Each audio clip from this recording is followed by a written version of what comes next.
Bonjour, Lynn Pérusse. Lynn, j'ai entendu, moi, ton témoignage un peu plus élaboré qu'on va faire aujourd'hui dans un déjeuner de l'espoir.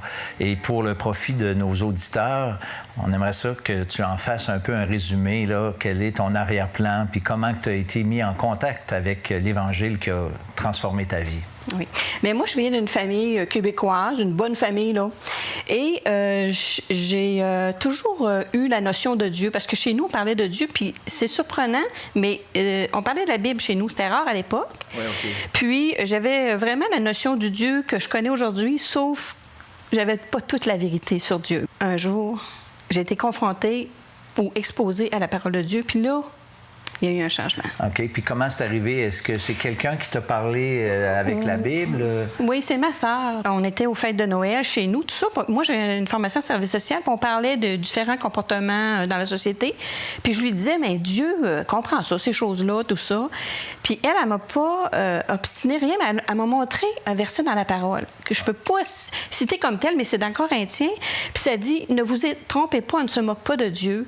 Puis là, il décrit une énumération de comportements humains. Condamnables, c'est ça? Bien, aujourd'hui, on ne dit plus de péché, mais c'est des péchés en réalité. Puis ça finit en disant, ces gens qui font ça, ils n'hériteront pas le royaume de Dieu. Fait que moi, j'ai dit, parce que je me reconnaissais dans une de ces choses-là. C'est là que ça a commencé. J'étais comme, moi qui pensais tout ce temps-là que j'étais en relation avec Dieu, là, c'est comme si Dieu me disait, non, non, tu te trompes, là. Puis là, ça a duré 1 an, parce que moi, je cherchais pas Dieu, je pensais que je le connaissais. OK.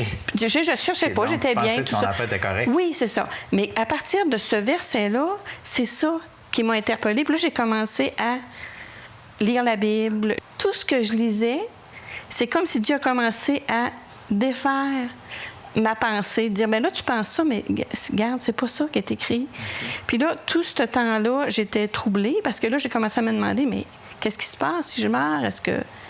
Où va mon âme? Je ne savais plus, là, j'étais plus certaine. OK, ça a vraiment complètement ébranlé tes bases. Oui. Mais tu croyais que la Bible, c'était vrai? Oui, quand tu lisais la Bible, là, ça, tu discutais pas? Si non, parce que, comme je disais, on a été élevés quand même avec des notions chrétiennes. Puis là, il y a un verset dans la Bible qui dit, vous ne savez pas que vous êtes pauvre, malheureux et nu. Puis moi, c'était ça, parce que je réalisais pas ma condition. Je me disais, ça se peut pas que je sois perdue, j'ai pas fait des affaires assez graves. C'est ça qui me bloquait. Parce que j'ai été élevée que si on fait une bonne vie, tout ça, fait que je me disais, mais comment ça se fait? Puis Dieu m'a convaincue par Romains 3,10, qui dit, il n'y a point de juste, pas même un seul. Puis là, quand j'ai lu ça, je me suis dit, bien, s'il n'y a pas de juste, t'en es pas une. Ça veut dire... Fait que c'est pas que je me voyais méchante, tout ça, mais c'est que Dieu m'a tellement parlé avec autorité par sa parole. Puis là, quand j'ai réalisé qu'il n'y a pas de juste, puis moi non plus, mais j'ai réalisé que tout le reste était vrai. J'ai réalisé que si je mourais, j'étais pas sauvée, tout ça. Puis une autre chose qui me bloquait, c'est que je voulais pas que ça change ma vie. Tu sais, je voulais pas comme me repentir. Je demandais au Seigneur, sauve-moi, sauve-moi. Mais je voulais garder ma vie. Dieu sauve pas. Ça marche pas? Non, ça marche pas. Il faut que tu te repentes. Fait que là, à un moment donné, j'ai dit au Seigneur, OK, je lâche tout, c'est à tes conditions, mais il faut que je comprenne. Puis là, c'était après qu'il m'a montré, mais t'es pas juste, t'as besoin de Jésus.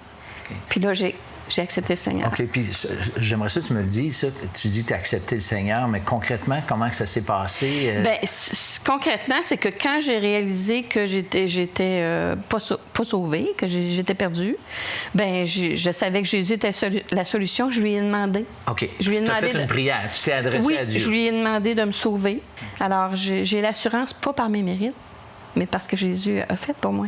Il a payé. Élise, je te remercie beaucoup d'avoir partagé ça avec nos auditeurs. Ça me fait plaisir. C'est génial. Merci.